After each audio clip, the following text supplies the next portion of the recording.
ஆனால் ஏஐ அப்படின்னு புதுசு பாலிடிக்ஸை பொறுத்த வரைக்கும். ஸோ எப்படி இதில் ஒர்க் இருக்கும் ஆக்சுவலாக பாலிடிக்ஸில்? பர்சனலைஸ்டு கேம்பெயின் அப்படின்றது ஒரு மெயினான ரோல் ப்ளே பண்ணும். நமக்கு அந்த ஓட்டருனுடைய பிரச்சனை என்னன்றது நமக்கு தெரியணும். இப்போ நடுவில் இவர் நம்ம ஆண்டவர் கூட அமெரிக்கா போயிட்டு ஏஐலாம் படிச்சுட்டு வந்தார். இதுக்கு தான் இது ஒரு ஜென்ரல் நாலேஜ் தானே.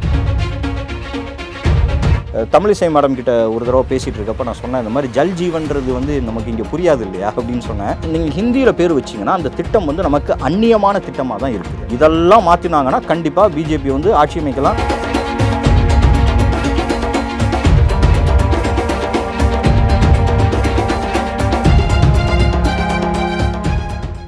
வணக்கம் மாயம் ஸ்டுடியோஸ் களம் நிகழ்ச்சி நேயர்களே. இன்றைக்கி நம்ம நிகழ்ச்சிக்கு சுரேஷ் குமார் அவர்கள் வந்திருக்காங்க. என்னப்பா மொட்டையா சுரேஷ்னு என்னப்பா தெரியும் கேட்டிங்கன்னா, நம்ம இந்த ஆர்டிஃபிஷியல் இன்டெலிஜென்ஸ் சார்ந்து நிறைய கான்டென்ட்ஸில் ட்ராவல் பண்ணியிருக்கோம். ஆனால் பாலிடிக்ஸில் ஆர்டிஃபிஷியல் இன்டெலிஜென்ஸ் புதுசாக இருக்குல்ல, இதை பற்றி பல விஷயம் நம்மக்கிட்ட ஷேர் பண்ண போகிறாருங்க. நான் கண்டிப்பாக சொல்கிறேன், பல கட்சிக்காரங்க இந்த வீடியோ பார்த்துட்ருப்பீங்க. உங்களுக்கு பெரிய ஐ ஓப்பனிங் தான் இந்த எபிசோட். நிகழ்ச்சிகளை போகலாம். வணக்கம். வணக்கம் பிரதர், எப்படி இருக்கீங்க? நல்லா இருக்கேன் பிரதர். நான் ஒரு விஷயம் கேள்விப்பட்டேன், அதாவது எல்லாத்துலேயுமே ஏஐ வந்துருச்சு, நிறைய பேர் ரீப்ளேஸ் பண்ணிக்கிட்டு இருக்கு அப்படின்ட்டு. சரி, இதெல்லாத்தையும் கட்டி ஆள போகிறது அரசியல்வாதிங்க தான் எப்படி இருந்தாலும், ஏன்னா அதிகாரம் அவங்க கையில் தான். அரசியல் இது தாக்கத்தை ஏற்படுத்துமோன்ற டவுட் எனக்கு இருந்துச்சு. நீங்கள் பல வருஷமாக ஏஐ எக்ஸ்பர்ட்டாக இருக்கீங்க, நீங்கள் இதை பற்றி சொன்னால் தெளிவாக இருக்கும்னு நினைக்கிறேன். அரசியலில் ஏஐ கால் பதிக்குமா? கண்டிப்பாக. இதுக்கு முன்னாடி என்ன நடந்தது அப்படின்றத குயிக்காக சொல்லிடுறேன். ஏஐ அமெரிக்கா எலெக்ஷனில் யூஸ் பண்ணியிருக்காங்க, யூகே எலெக்ஷனில் யூஸ் பண்ணியிருக்காங்க. இந்தியாவில் பார்த்தா 2024 பாராளுமன்ற தேர்தலில் யூஸ் பண்ணியிருக்காங்க. 4 ஏரியாவில் மெயினாக யூஸ் பண்ணினாங்க. இந்த ஃபேக் ஃபேஸ் எல்லாம் பண்ணி பண்ணுறாங்க இல்லையா, சிந்தசியா, ஆமாம், அதில் பண்ணியிருக்காங்க. ஸோ இந்த 4 ஏரியா பார்த்தீங்க அப்படின்னா டீஃபேக்கு மெயினாக பண்ணியிருக்காங்க. ஒரு 512 கேஸ் போன எலெக்ஷனில் பதிவாச்சு டீஃபேக்கில். அதுக்கப்புறம் ஃபால்ஸ் இன்ஃபர்மேஷன் கொடுப்பாங்க, வெப்சைட்டில் புரளி ரூமர் கிளப்பி விட்றது. ஸோ இதுலேயும் நிறையா கேசஸ் ஃபைல் ஆச்சு. இதையும் அரெஸ்ட் பண்ணினாங்க. மெயினாக யூஸ் பண்ணதில் பார்த்தீங்கன்னா பாஷினி அப்படின்னு சொல்லிட்டு ஒரு பிளாட்ஃபார்ம் இருக்குது. இந்த platform AI mission of India வச்சுருக்காங்க மெய்ட்டியிலிருந்து. கிட்டத்தட்ட 22 லாங்குவேஜஸ் போன எலெக்ஷனில், அதாவது கஸ்டமர் சப்போர்ட் பண்ணுற மாதிரி. இப்போ ஓட்டர்ஸ்க்கு ஏதாவது டவுட் இருக்குது அப்படின்னா அவங்க கால் பண்ணி அவங்களுடைய மொழியிலேயே அதை தெரிஞ்சுக்கலாம். அதை போன எலெக்ஷனில் பண்ணியிருந்தாங்க. கிட்டத்தட்ட 20 கோடி கால்ஸ் ஹேண்டில் பண்ணியிருக்காங்க இதில். ஸோ அப்போவே இப்போ நம்ம பேசுகிறோம் இல்லையா, அந்த ஏஐ வாய்ஸ் ஏஜென்ட் இந்த மாதிரிலாம் பேசுகிறோம் இல்லையா, ஸோ அப்போவே இதை ஹேண்டில் பண்ணிட்டாங்க. 2024 ஹேண்டில் பண்ணிட்டாங்க. இதை தாண்டி அரசியலில் பார்த்தீங்கன்னா நமோ ஏஐன்னு ஒன்று இருந்தது. அந்த நமோ ஏஐ மூலமாக ஒரு 2 கோடி பேரை ரீச் அவுட் பண்ணி பர்சனலைஸ்டு கேம்பெயின் பண்ணினாங்க. இதற்கு முன்னாடி நடந்தது. இப்போ பார்த்தீங்க அப்படின்னா இந்த எலெக்ஷனுக்கு ஏஐ கரெக்டாக யூஸ் பண்ணினாங்க அப்படின்னா அவங்களுக்கு அவுட்புட் அவங்க எக்ஸ்பெக்ட் பண்ணுறதை விட அதிகமாகவே வர்றதுக்கு வாய்ப்பு இருக்குது. இதில் சாமானிய மக்கள் புரிதலுக்காக கேட்குறேன். இப்போது நான் இந்த வீடியோ பார்த்துட்ருக்கேன், நீங்கள் ஏஐ எக்ஸ்பர்ட்னு எனக்கு தெரியுது. ஆனால் ஒரு ஏஐ எக்ஸ்பர்ட்டால் ஒரு கட்சி சார்ந்து இப்படி ஒர்க் பண்ண முடியும்? ஏன்னா ஒரு ஐடி விங்க நம்மளுக்கு ஃபுல்லாக பரிச்சயம். ஆனால் ஏஐ அப்படின்றது புதுசு பாலிடிக்ஸை பொறுத்த வரைக்கும். ஸோ எப்படி இதில் ஒர்க் இருக்கும் ஆக்சுவலாக பாலிடிக்ஸில் ஏஐக்கு? இது நிறைய விஷயங்கள் பண்ணலாம். அதாவது ஏஐ இன்ஜினியர்டு, ஏஐ பவர்டுன்னு 2 இருக்குது. ஓகே, ஏஐ இன்ஜினியர்டு அப்படின்றது முழுக்க நம்ம ஏஐயால் ஃபுல்லாக பண்ணுறது. பவர்டுன்றது ஆல்ரெடி நம்ம இருக்கிற லாங்குவேஜில் யூஸ் பண்ணி ஒரு சிஸ்டமை க்ரியேட் பண்ணிவிட்டு அதை ஃபர்தராக என்ஹான்ஸ் பண்ணியிருப்போம். ஓகே, இப்போது ஆல்ரெடி சிஸ்டமில் க்ரியேட் பண்ண விஷயங்கள் நிறையா இருக்குது. ஸோ அதை 2ஐயுமே வச்சு நம்ம அரசியலுக்கு செய்யலாம். இப்போ நாங்களே வின்வின்னு ஒரு டூல் க்ரியேட் பண்ணியிருக்கோம். இப்போ நிறைய அரசியல் கட்சியிலேருந்து அதை டெமோ பார்த்துருக்காங்க. நிறைய பேரோட நாங்கள் பேசிகிட்டும் இருக்கோம். என்ன வித்தியாசம் அப்படின்னா, இப்போ இந்த ஏஐ டூல் பண்ணுறப்ப என்ன வித்தியாசம் அப்படின்னா, பர்சனலைஸ்டு கேம்பெயின் அப்படின்றது ஒரு மெயினான ரோல் ப்ளே பண்ணும். பர்சனலைஸ்டு கேம்பெயின் பண்ணணும் அப்படின்னா நமக்கு அந்த ஓட்டருனுடைய பிரச்சனை என்னன்றது நமக்கு தெரியணும். இப்போ இது எப்படி வரும் அப்படின்னா, கம்ப்ளீட்டாக எங்கேயுமே 100% ஏஐ வரவே வராது. நீங்கள் எந்த இண்டஸ்ட்ரி போனாலுமே இப்போதைக்கு பெரிய எக்ஸ்பர்ட்ஸ் சஜஸ்ட் பண்ணுறது என்னென்னா 80% ஏஐ இருக்கும், 20% ஹியூமன் இன்டர்வென்ஷன் இருந்தே தீரணும். அதுதான் இப்போ இருக்க மாடல், ஹைப்ரிட் மாடல். ஸோ அரசியல்லையும் அதே தான். இப்போ உங்களுக்கு பூத் லெவலில் இருக்கிற மக்களுடைய பிரச்சனைகள் வேணும்னா பூத் லெவல் ஏஜென்ட்டுக்கிட்ட ஆரம்பித்து கிரீவியன்ஸ் போர்ட்டல் போய் அதுக்கப்புறமா பார்த்திங்கன்னா வெப் ஸ்க்ராப்பிங் பண்ணி அதுக்கப்புறம் நம்மளுடைய பொலிட்டிக்கல் சர்வே கண்டக்ட் பண்ணி இப்படி எல்லா டேட்டாவும் கலெக்ட் பண்ணினா தான் உங்களுக்கு எவ்வளோ பிரச்சனைகள் இருக்குது அப்படின்றதே தெரியும். இப்போ நான் சொல்கிற பர்சனலைஸ்டு கேம்பெயின் என்னென்னா, இவ்வளோ பிரச்சனைங்க வந்துடுதா, இந்த பக்கம் அதற்கான சொல்யூஷன், சும்மா சொல்யூஷன் சொன்னால் மக்களுக்கு வந்து இன்ட்ரெஸ்ட்டாக இருக்காது. அப்போ நம்ம என்ன பண்ணுறோம், அந்த தொகுதியின் வேட்பாளர் அல்லது அந்த கட்சியின் தலைவர் அவங்களுடைய வாய்ஸில் அவங்கள ஒரு ஏஐ க்ளோனிங் பண்ணி அவங்களுடைய வாய்ஸில் இப்போ ரியலாக வந்து ஒரு கட்சியின் தலைவர்கிட்ட போய் 2 லட்சம் பேர் இருக்கிற ஒரு தொகுதியில் 2 லட்சம் பேருக்கு நீங்கள் வாய்ஸ் கொடுங்கன்னா அது சாத்தியம் கிடையாது. அங்கே தான் ஏஐ வந்து அதனுடைய ரோல் ப்ளே பண்ணுது. அப்போ ஒவ்வொருத்தருக்கும் பர்சனலைஸ்டு கேம்பெயின் நம்ம சொல்கிறது, முத்துசாமின்னு ஒருத்தர் இருக்காருன்னா அவருக்கு இருக்கிற பிரச்சனையை இந்த கட்சியின் தலைவர் பேசுவார். இப்போ வந்து முதல்வர் இருக்காருன்னா முதல்வர் வாய்ஸில் போகும், எதிர்க்கட்சி தலைவர் எடப்பாடியார் இருக்காருன்னா எடப்பாடியார் வாய்ஸில் போகும்.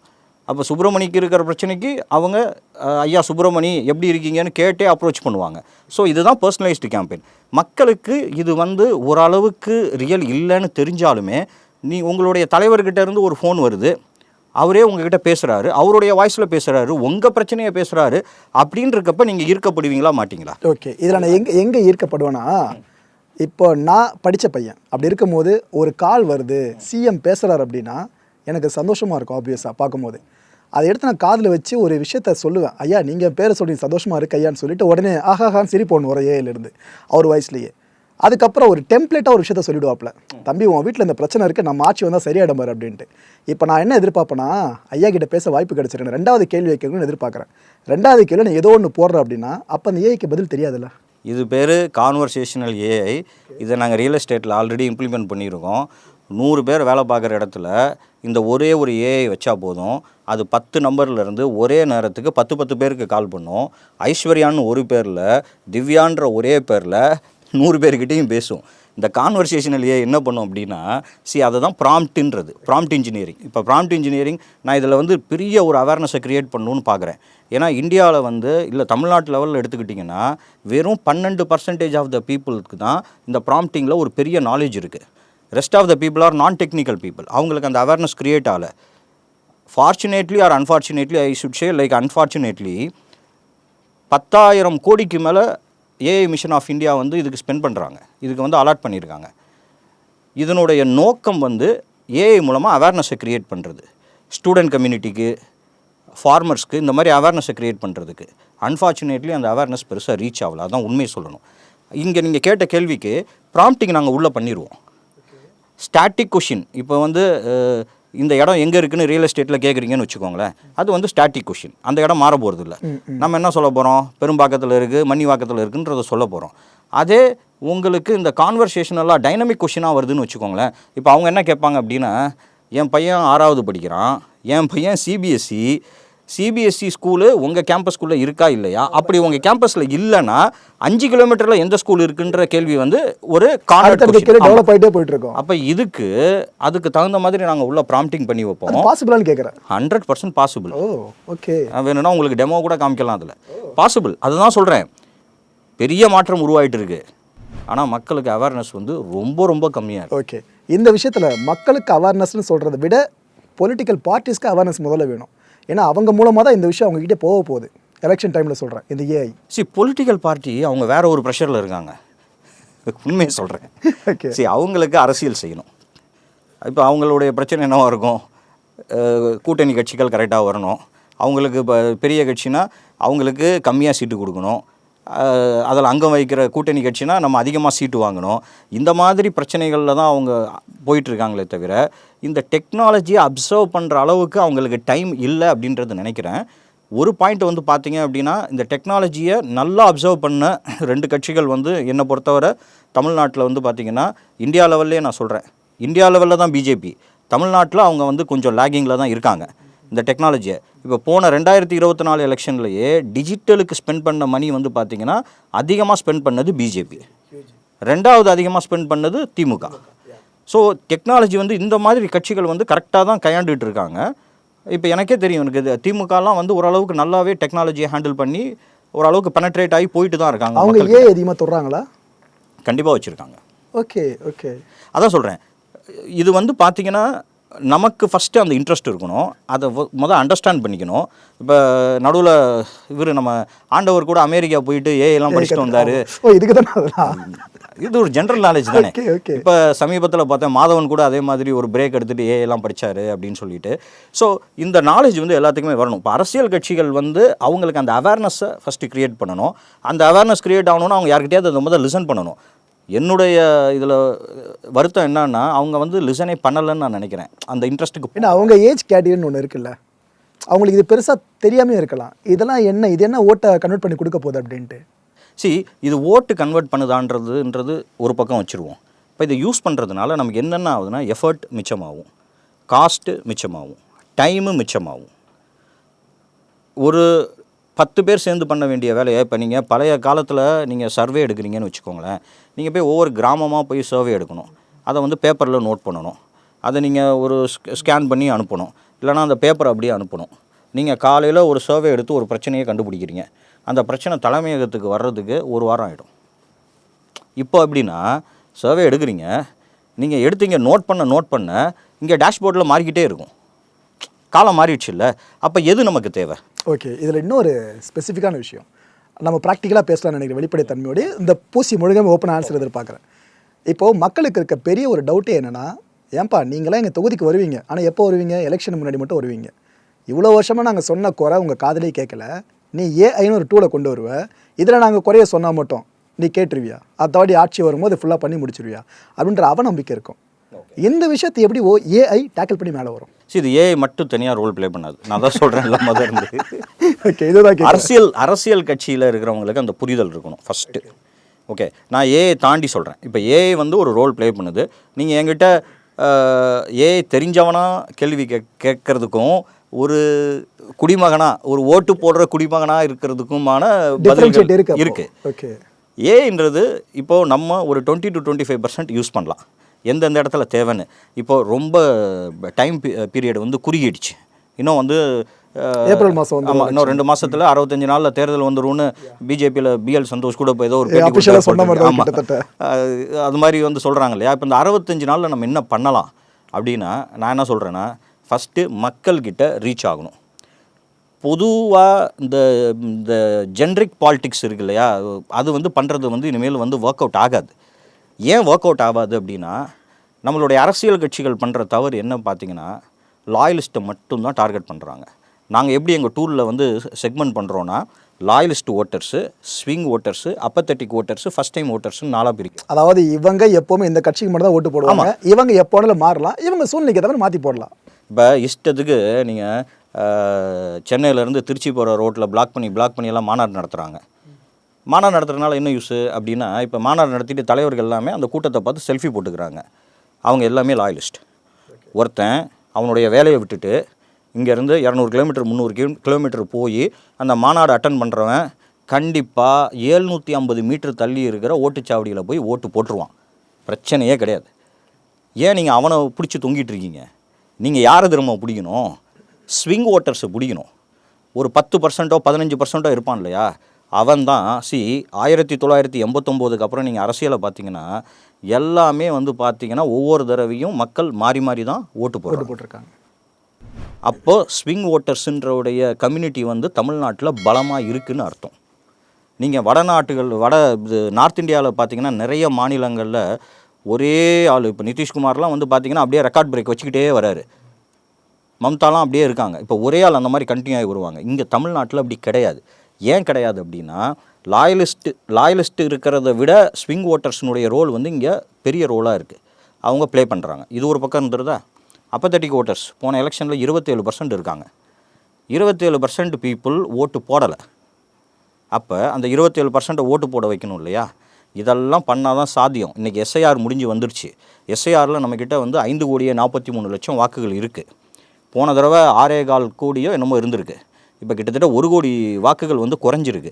அப்போ இதற்கான ஸ்ட்ராட்டஜி மாறும். இப்போது சொல்ல வந்தது என்ன அப்படின்னா, பர்சனலைஸ்டாக ஒவ்வொருத்தரை ரீச் பண்ணணும். அவங்க இஷ்யூஸை தெரிஞ்சுக்கிட்டால் இந்த குறுகிய காலகட்டத்தில் வந்து மக்களை வந்து சரி பண்ணலாம். அதை விட்டுட்டு நம்ம லாயலிஸ்ட் ஓட்டர்ஸுக்கான கான்சன்ட்ரேஷன் பண்ணிகிட்டு இருக்கிறது வந்து எந்த வித பலனையும் அளிக்காதுன்றது என்னுடைய கருத்து. Okay, super. இப்போ இந்த ப்ரொபகண்டா வீடியோஸ் நிறைய கட் பண்ணி போடுவாங்க எலெக்ஷன் டைமில். அதுக்கு கோடியில் செலவு பண்ண ஒரு பார்ட்டியும் ஏஐயை வச்சு நான் இப்போ ஒரு ப்ரொபகண்டா வீடியோ மேக் பண்ணுறேன் அப்படின்னா, அதை நான் மேக் பண்ணி கொடுக்கறதோடு மட்டும் இல்லாமல் ஈஸியாக போயிட்டு அந்த வாக்காளரை ரீச் பண்ண வச்சிரும் அப்படின்னா, இதுக்கு ஒரு மெக்கானிசம் இருக்கா ஏஐல? இந்த கேள்வியை நான் கொஞ்சம் லைட்டாக மாற்றிக்கிறேன். வீடியோ போடுறதுன்றது வந்து யார் வேணாலும் பண்ணிடலாம். நான் என்ன சொல்கிறேன்னா, அந்த ப்ரொபகண்டாவே இல்லை மேனிஃபெஸ்டோவே இல்லை கேம்பெயினுக்கு நம்ம வந்து ஏஐ வந்து சார்ந்து இருக்கணுன்றதை நான் சொல்கிறேன். இப்போ ஒரு உதாரணத்துக்கு உங்களுடைய மேனிஃபெஸ்டோ எந்த அளவுக்கு அட்வான்ஸ்டாக இருக்கணும் அப்படின்றது ஃபஸ்ட்டு கேள்வி. நீங்கள் எல்லா அரசியல் கட்சிகளும் பண்ணுற மேனிஃபெஸ்டோ பார்த்தீங்கன்னா, நாங்கள் வந்து இந்த பிரிவினருக்கு இவ்வளோ இடஒதுக்கீடு கொண்டு வரோம், நாங்கள் இவ்வளோ இன்ஃப்ராஸ்ட்ரக்சர் க்ரியேட் பண்ணுறோம், இதெல்லாம் எப்போ ஒருத்தர் வந்து இந்த கட்சிக்கு நான் ஓட்டு போடணும்னு ஒருத்தர் எப்போ ஃபீல் பண்ணுவார் அப்படின்னா, அந்த பெனிஃபிட் எனேபிள்மெண்ட் வந்து அவரை வந்து டச் பண்ணணும். இப்போ உங்களுக்கு ஏதோ ஒரு பலன், இப்போ நீங்கள் வந்து முத்ரா லோன் கேட்டு அலைஞ்சிட்ருக்கீங்க, உங்களுக்கு 10 லட்ச ரூபா முத்ரா லோன் கிடச்சிருது, நீங்கள் ஹாப்பியாக ஃபீல் பண்ணுவீங்களா மாட்டிங்களா? ஆப்வியஸாக. அப்போ நீங்கள் ஓட்டு போடணும்னு நினைப்பீங்க. இதில் ஒரு முக்கியமான பாயிண்ட் நான் சொல்கிறேன். இந்த முத்ரா லோன் வந்து இந்தியா ஃபுல்லாக கொடுத்துட்ருக்காங்க, சென்ட்ரல் கவர்மெண்ட்டுடைய ஸ்கீமு. தமிழ்நாட்டிலேயும் நிறைய பேர் முத்ரா லோன் வாங்குகிறாங்க. நீங்கள் நார்த் இந்தியாவில் பார்த்தீங்கன்னா ஒவ்வொரு பிஜேபி கட்சியும் அவங்க முத்ரா லோன் வாங்கட்டும், இல்லை பிமேலேருந்து வீடு ஏதாவது வந்து கிடைக்கட்டும், இல்லை எனி பெனிஃபிட்டாக இருக்கட்டும், ஈனாம் பெனிஃபிட்டாக இருக்கட்டும், பிஎல்ஐ பெனிஃபிட்டாக இருக்கட்டும், எம்எஸ்பி பெனிஃபிட்டாக இருக்கட்டும், எந்த பெனிஃபிட்டாக இருக்கட்டும், அவங்க வந்து ஈஸியாக அதை வந்து பிஜேபிக்கு கனெக்ட் பண்ணிடுவாங்க. அந்த பெரிய ஓட்டை வந்து தமிழ்நாட்டில் இருக்குது. இன்னொரு பக்கம் பார்த்தீங்கன்னா திமுக வந்து அதை சூப்பராக கையாண்டுட்டு இருக்காங்க. ஏன்னா திமுக பண்ணியிருக்க நிறைய விஷயங்கள் தான் இப்போ புதுசாக அங்கே கொண்டு வர மாதிரியும் இருக்கும். இல்லை அப்போ இது முட்டாதா? ஏற்கனவே இங்கே இருக்கேப்பா, நீ என்ன புஷ் பண்ண வேலைக்கு ஆகுது அப்படின்ட்டு. சென்சஸ் 2011 பார்த்தீங்க அப்படின்னா பீகாரினுடைய லிட்ரஸி ரேட்டு 64-65 இருந்தது. அன்றைக்கே வந்து பார்த்தீங்கன்னா தமிழ்நாடுனுடைய லிட்ரஸி ரேட்டு 80க்கு மேலே இருந்தது. நீங்கள் பீகாரில் போட்ட ஸ்ட்ராட்டஜி வந்து தமிழ்நாட்டில் வந்து ஒர்க் அவுட் ஆகாது. ஜீவிகா ஸ்கீமாக இருக்கட்டும், இல்லை நீங்கள் பீகாரில் ஒரு பொண்ணை நிறுத்தினாங்களே, மைத்திலி தாக்கூர்னு ஒரு பொண்ணு, 25 வயசு பொண்ணை நிறுத்தி ஜெயிக்க வச்சாங்க. வினோத்னு அவர் ஒரு எக்ஸ்பீரியன்ஸ்டு ஆர்ஜேடி கேண்டிடேட், அவரை ஜெயிக்க வச்சாங்க. அந்த மாதிரி தமிழ்நாட்டு மக்கள்கிட்ட ஒர்க் அவுட் ஆகாது. தமிழ்நாட்டு மக்களுடைய மனநிலை வந்து எப்பயுமே வேறையாக இருக்கும். அதான் நான் சொன்னாலே இந்த ஸ்விங் ஓட்டர்ஸ் அதிகமாக இருக்கிற இடம் இது. ஸோ இதில் வந்து பார்த்தீங்க அப்படின்னா நம்மளுடைய ஸ்ட்ராட்டஜி வந்து கரெக்டாக இருக்கணும். இந்த மேனிஃபெஸ்டோவில் நீங்கள் நேஷ்னல் நம்பர்ஸ் பேசக்கூடாது. டிஎம்கே என்ன பண்ணியிருக்காங்கன்னா ஆரம்பத்துலேருந்தே பார்த்தீங்கன்னா அந்த சென்சஸ்லேயே வந்து கிளியராக சொல்லியிருப்பாங்க, மற்ற ஸ்டேட்டுக்கும் தமிழ்நாட்டுக்கும் இருக்கிற வித்தியாசம் பார்த்தீங்கன்னா, இங்கே பப்ளிக் ஸ்கூல் பக்காவாக இருக்கும், மிட் டே மீல்ஸ் இருக்குது, இன்ஃப்ராஸ்ட்ரக்சர் பக்காவாக இருக்குது. நீங்கள் எனி ஸ்கீம் கொண்டு வாங்க, அந்த ஸ்கீம் இங்கே ஜெயிக்காமல் இருக்கிறதுக்கு காரணம் என்ன அப்படின்னா, இங்கே ஏற்கனவே ஒரு கட்டமைப்புன்றது இருக்குது, அதனால தான் வரமாட்டேங்குது. இப்போ ஜல்ஜீவன் ஒரு ஸ்கீம் இருக்குது, நிறைய ஸ்கீம்ஸ் இருக்குது. நீங்கள் இப்போ இந்த பிஎல்ஐன்னு நான் சொல்கிறேன் இல்லையா, அது ஒரு அருமையான ஸ்கீமு. பிரதான் மந்திரி ஆவாஸ் யோஜனா. ஆமாம், அதில் 4 கோடி வீடு இது பண்ணி கொடுத்துருக்காங்க. ஸ்வாமின்னு ஒரு ஸ்கீம் வச்சுருக்காங்க. ஸ்வாமின்னா இந்த ரியல் எஸ்டேட்டில் கட்டடங்கள்லாம் கட்டிட்டு பாதியில் கட்ட முடியாமல் நிறுத்திடுறாங்க, மக்கள் இஎம்ஐ கட்டி கஷ்டப்படுறாங்கன்னு சொல்லிட்டு 37,400 கோடி மத்திய அரசு கொடுத்து கிட்டத்தட்ட 61,000 வீடுகள் வந்து அதில் முடிச்சிருக்காங்க. ஸோ இந்த ஸ்கீம் இருக்குது. இப்போ இந்த ஸ்கீம் எல்லாமே இங்கே கொண்டு வரப்போ, ஒன்று டிஎம்கே இங்கே ஒரு ஸ்ட்ராங் ஹோல்டு வச்சுருக்கிறதுனால பெருசாக பேர் வாங்க முடியல, இன்னொன்று பிஜேபி அங்கே வந்து ஒரு பேக் ஸ்டெப் எடுக்கிறதுனால அவங்க வந்து அது வந்து ஃப்ரண்ட் ஃபேஸிங் பண்ணி அதற்கான கிரெடிட்டை வந்து அவங்க வாங்கிக்காததுனாலவே அது வந்து பின்தங்கி இருக்குது.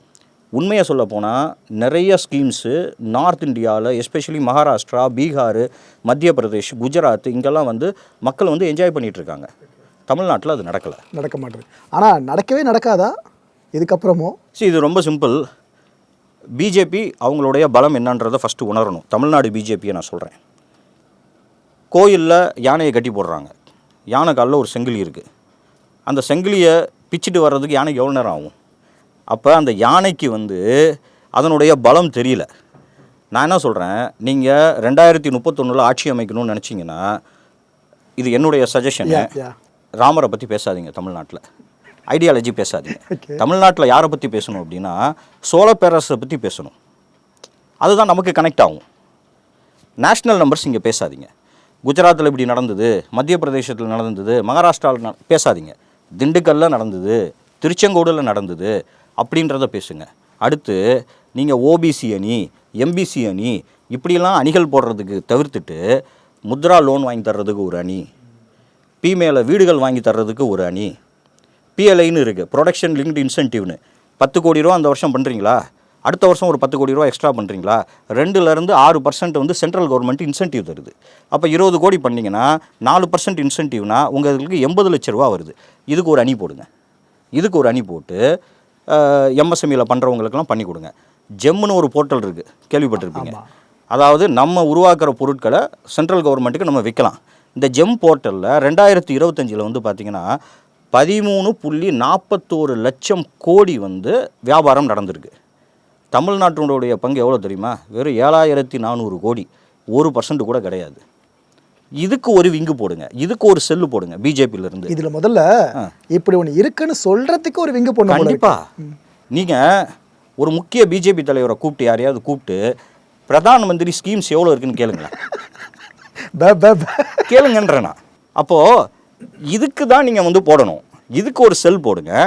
முத்ரா லோன் இருக்குல்ல, முத்ராவில் எனக்கு தெரிஞ்சு நான் தப்பாக சொல்கிறேன்னான்னு தெரியல, சிசுன்னு ஒன்று இருக்குது, கிஷோர்னு ஒன்று இருக்குது, தருண்னு ஒன்று இருக்குது. 50,000 ரூபாய்க்கு ஒன்று இருக்குது, 5 லட்ச ரூபாய்க்கு ஒன்று இருக்குது, 10 லட்ச ரூபாய்க்கு இருக்குது. சுய உதவி குழு இருக்குது. இந்தியா ஃபுல்லாக 10 கோடி பேர் இருக்காங்க. தமிழ்நாட்டில் சுய உதவி குழு வந்து ரொம்ப ரொம்ப ஸ்ட்ராங்காக இருக்குது. அந்த குழுவை கூப்பிடுங்க. அந்த குழு அவங்க தொழில் பண்ணுறதுக்கு ஒரு 50,000 ரூபா முத்ராலேருந்து லோன் வாங்கி கொடுங்க. உங்கள் செல் போட்டு உங்களுடைய விங்கு போட்டு வாங்கி கொடுங்க. அடுத்த தடவை உங்களுக்கு தானே ஓட்டு போடுவாங்க. ஓகே, புதுசாக அதை நீங்கள் க்ரியேட் பண்ண போகிறது இல்லைல்ல. ஏற்கனவே நார்த் இந்தியாவில் நடக்கிற ஒரு விஷயத்தை இங்கே நீங்கள் எக்ஸ்பேண்ட் பண்ணுறீங்க. இதெல்லாம் தானே இப்போ அண்ணாமலை கேட்குறாரு இல்லையா, ஸ்ட்ராட்டஜி என்னன்னு கேட்குறாரு 2 நாளைக்கு 3 நாளைக்கு முன்னாடி. இதெல்லாம் தான் ஸ்ட்ராட்டஜி. இதெல்லாம் பண்ணால் தான் நீங்கள் 2031 ஆட்சி அமைக்க முடியும். நீங்கள் வந்து இன்னொரு திராவிட கட்சிக்கிட்ட போய் தொகுதி பங்கீடு பேசணுன்ற அவசியமே கிடையாது.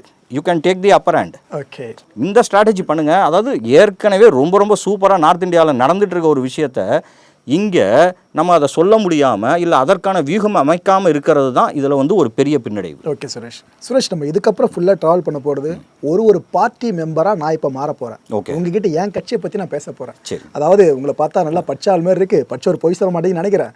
அதனால் என் கட்சியோட ஃபியூச்சர் என்ன போகுது, ஏஐயை கனெக்ட் பண்ணி நீங்கள் பேசலாம். ஓகே, இப்போ பாஜக பற்றி நீங்கள் ஆரம்பித்ததுனால நான் அதே ஃபஸ்ட்டு ஆரம்பிச்சலாம்னு விரும்புகிறேன். நீங்கள் இதில் ஸ்ட்ராட்டஜிஸ்ட்டாக மட்டும் இல்லை, ஒரு எக்ஸ்பர்ட்டாகவும் பேசலாம். இவ்வளோ வருஷம் அரசியலை பார்க்குறப்பா, அதை வச்சு சாமானிய பார்வையில் தான் நீங்கள் பேசலாம். சுரேஷ் ரெடியா? ஓகே, முதல்ல பாஜக பற்றி சொல்லணும் அப்படின்னா, இப்போ நான் காலங்காலமாக திராவிட கட்சிகளுக்கு ஓட்டு போட்டுட்டு ஒரு பர்சன். பாஜகன்னு சொன்னாலே எனக்கு 2 விஷயம் மைண்டில் முதல்ல வந்துடும்.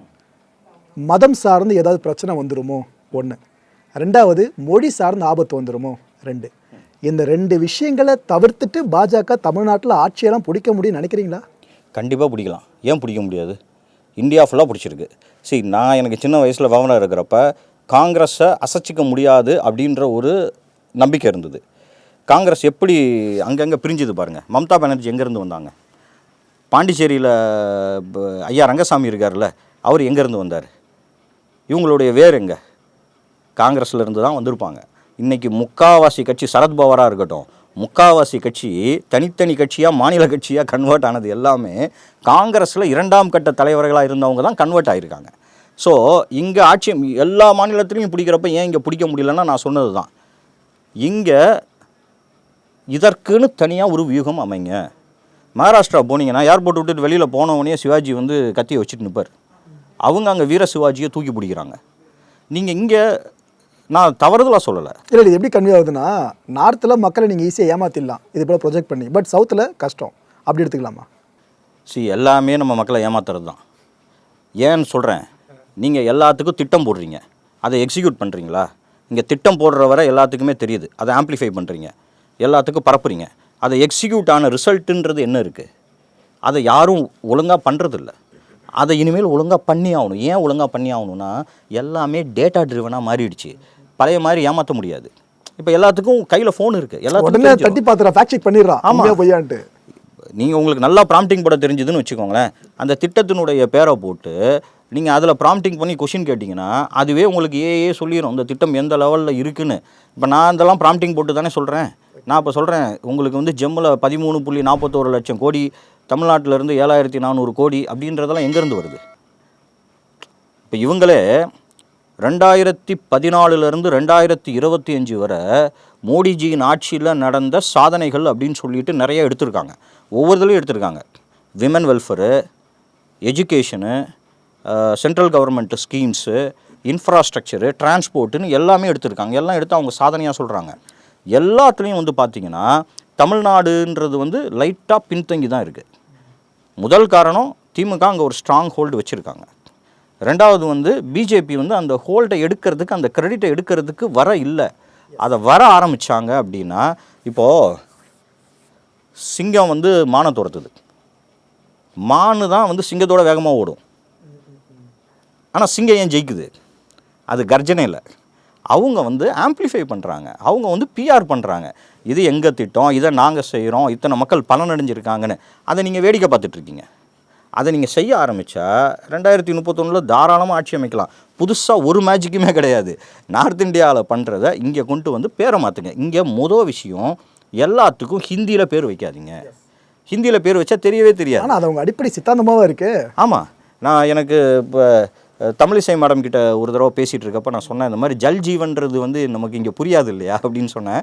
அவங்க உடனே சொன்னாங்க, நான் பாண்டிச்சேரியில் ஆளுநராக இருக்கப்போ இல்லம் தேடி வரும் நன்னீர்னு நான் அந்த திட்டத்தை இதை வந்து மாற்றினேன் அப்படின்னு. நான் அப்போ சொன்னேன், மேடம் நீங்கள் வந்து அப்போ எல்லா ஸ்கீமுக்கும் இதை மாற்றணும், அப்போ தான் மக்களுக்கு வந்து அது தெரிய வரும் அப்படின்றது. ஸோ நீங்கள் ஹிந்தியில் பேர் வச்சிங்கன்னா அந்த திட்டம் வந்து நமக்கு அந்நியமான திட்டமாக தான் இருக்குது. இதெல்லாம் மாற்றினாங்கன்னா கண்டிப்பாக பிஜேபி வந்து ஆட்சி அமைக்கலாம். ஐடியாலஜி பற்றிலாம் இல்லை, நீங்கள் ஒரு கட்சியினுடைய கொள்கைன்றது ஒரு பக்கம் இருக்கட்டும், அந்த கொள்கையை தான் அந்த கட்சியில் இருக்க அத்தனை பேருமே பக்காவாக ஃபாலோ பண்ணுறாங்கன்னு ஏதாவது இருக்கா? ஒன்றுமே கிடையாது. இப்போ திமுகவினுடைய கொள்கை என்னன்றது நமக்கு தெரியும். இல்லைன்னா பாஜக என்னென்னா, அவங்க இவ்வளோ தூரம் உள்ளே வராங்க, கால் பதிக்கிறாங்க அப்படின்னா ஓகே ரைட்டு, ஒரு பெரிய பார்ட்டி இது கூட காசு பலனா எப்படி? ஆனால் அவங்க கோர்லேயே வேலை பார்க்காம, இட் மீன்ஸ் நீங்கள் சொல்கிற அந்த லாங்குவேஜ் ஐடியாலஜிலையும், ஆமாம், அதுலேயே வேலை பார்க்காம அவங்க எவ்வளோ தூரம் அவங்க புஷ் பண்ணாலும் அது வேஸ்ட்டு தானே எலெக்ஷன். இல்லை, இது என்ன பிரச்சனைனா, ஒருவேளை அவங்க தங்களை வந்து ஒரு திராவிட கட்சிக்கான சாயத்தை பூசிக்கிறாங்களோன்றது எனக்கு ஒரு டவுட்டாக இருக்குது. இங்கே கட்சின்றது ஒரு சேர் மாதிரி, அதில் வந்து உட்கார்றவங்க யாருன்றதை நம்ம பார்க்கணும். நம்ம திராவிட கட்சியிலேயே பயணிச்சுட்டு வரோம் அப்படின்னா அது வந்து அவங்க உட்கார்றவங்களுக்கும் அந்த ஃப்ளேவர் இருக்கும், அந்த கலர் வந்து வந்துடும் இல்லையா? நான் திரும்பவும் நீங்கள் கேட்ட கேள்விக்கு ஐடியாலஜிலாம் ஒரு பெரிய இம்பாக்டெல்லாம் ஒன்றும் க்ரியேட் பண்ணாது. யார் ஓட்டு போடுவா? லாயலிஸ்ட்டு ஓட்டு போட்டுருவாங்க. லாயலிஸ்ட்டுக்கு மட்டும்தான் ஐடியாலஜி தேவை. ஸ்விங் ஓட்டர்ஸுக்கு, அப்பத்தட்டிக் ஓட்டர்ஸுக்கு ஐடியாலஜி தேவை கிடையாது, பெனிஃபிட் தான் தேவை. இப்போ நான் ஒரு முத்ரா லோனுக்கு 10 நாளாக அலையிறேன், எனக்கு நீங்கள் 10 லட்ச ரூபா கொடுக்குறீங்க, கொடுத்துட்டு நீங்கள் அப்படியே போயிடக்கூடாது. அதுதான் இங்கே நடக்கிற தப்பு. கொடுத்தது எனக்கு வந்து பதிய வைக்கணும். இது மோடிஜி மூலமாக வந்தது, உன்னுடைய நன்றியை நீ தெரிவிக்கணும்னா அவருக்கு தான் தெரிவிக்கணும். நீங்கள் பதிய வச்சிங்கன்னு வச்சுக்கோங்களேன், கண்டிப்பாக ஓட்டு விடும்.